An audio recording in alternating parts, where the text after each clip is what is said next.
Здравейте! В днешното видео ще ви покажа как да нанасяте фондютена си с такъв тип гъбка. Тази е на Beauty Blender, а тази е на Real Techniques. Между двете няма почти никаква разлика. Тази е малко по-стегната от розовата на Beauty Blender. Ще ви покажа как точно да ги подготвите за употреба, за да могат те да ви свършат добра работа.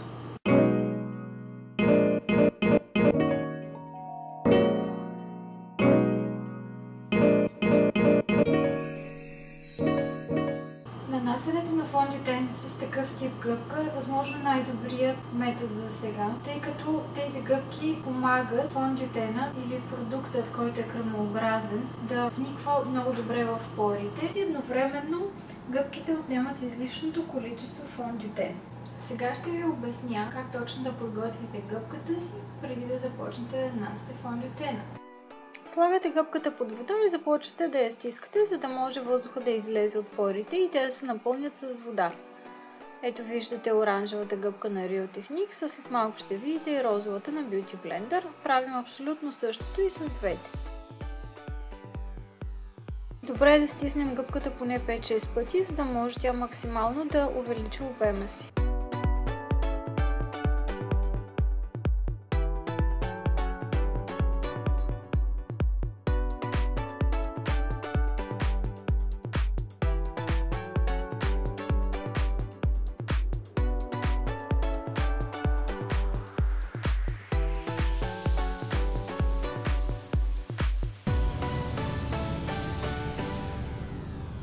Ето виждате как изглеждат гъбките, след като са навлажнени и добре изтискани. Когато мокрим гъбката, ние изпълваме порите и с вода и по този начин тя остава влажна. Тя изпълва обема си до някъде, като поема и част от продукта, който искаме да нанесем. Сега ще ви покажа точно как да нанасяте фондютена си, с какви движения получите най-добрия ефект.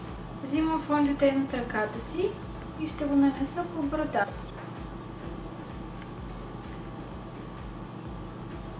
Взимам гъбката, дори тя да няма такава плоска страна, каквато в случая има тази на Real Techniques, няма никакво значение. Притискам я и потупвам лицето, като даже леко завъртам.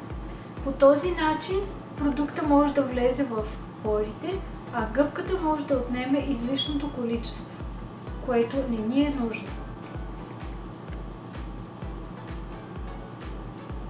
Притискаме и леко завъртаме.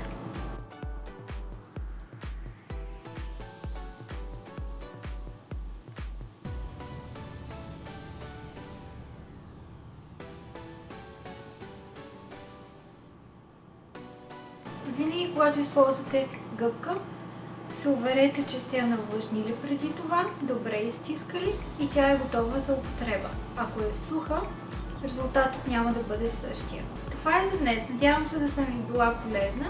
Ако видеото ви е харесало и намирате тези препоръки за добри, искате още от тях, натиснете един палец нагоре и не забравяйте да се абонирате за моя канал, тъй като подготвям още много нови интересни видеа, свързани с грима. До скоро! Чао!